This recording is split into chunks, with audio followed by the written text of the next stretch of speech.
Hey guys, Dale Bateman here. On this episode of Build Your Success Online, I've got a fun topic for us today, and it's all about something that we use just about every day when we're talking to people online. What is it? Emoticons. Stay tuned.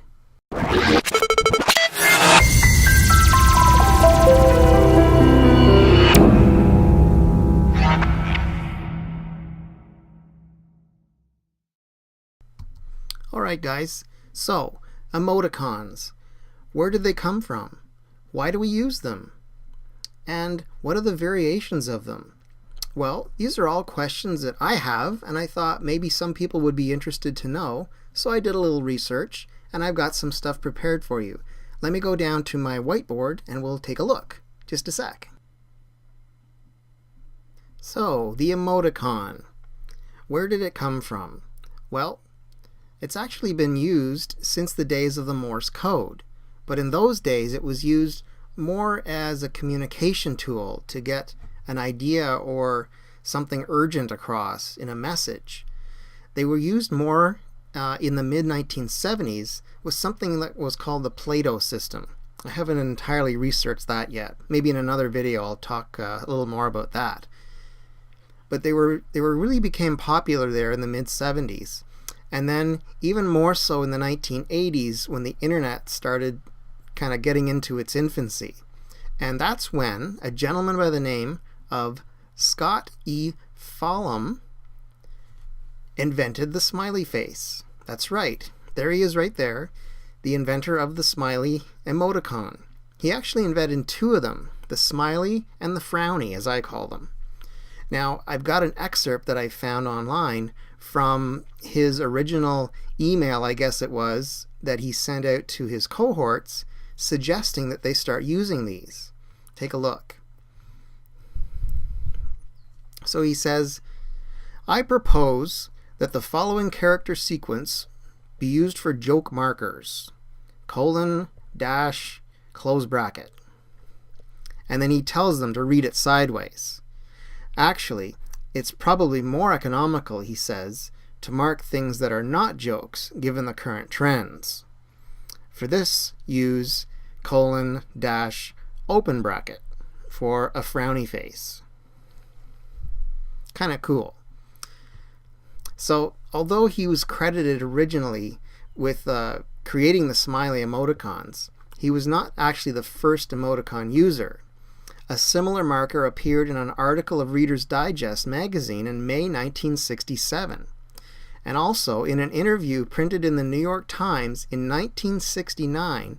Vladimir Nabokov noted, I often think there should exist a special typographical sign for a smile, some sort of concave mark, a supine round bracket.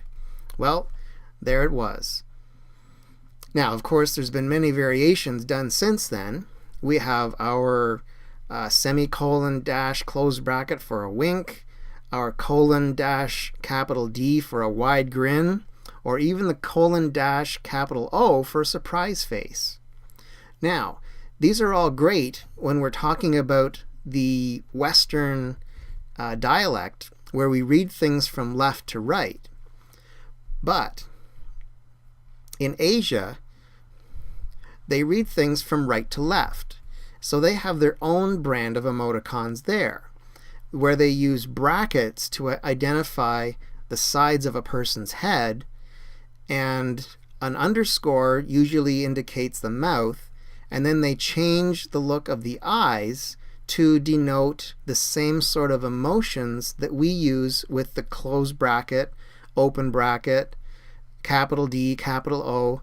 So in other words, the emotions that are shown by the emoticons themselves are typically shown more so by the eyes in the Asian dialects than by the mouth in the Western dialects.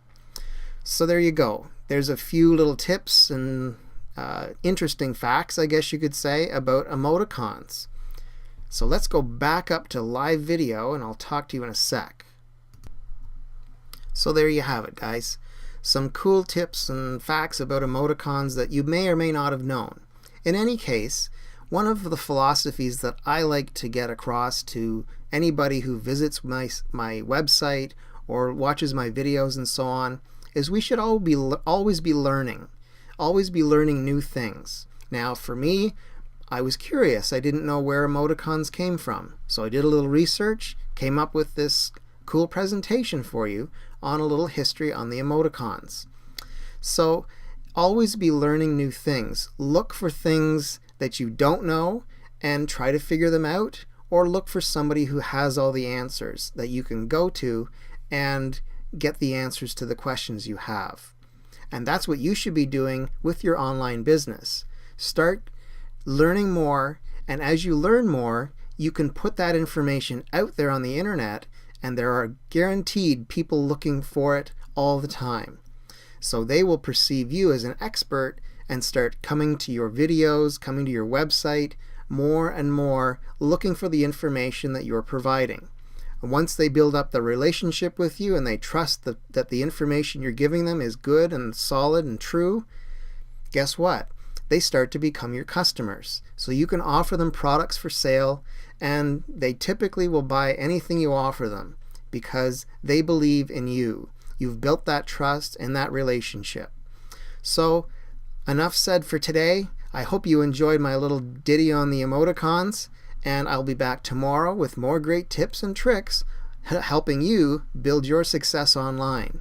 My name is Dale Bateman, and I'm wishing you a fantastic day. Please subscribe to my channel. Bye-bye.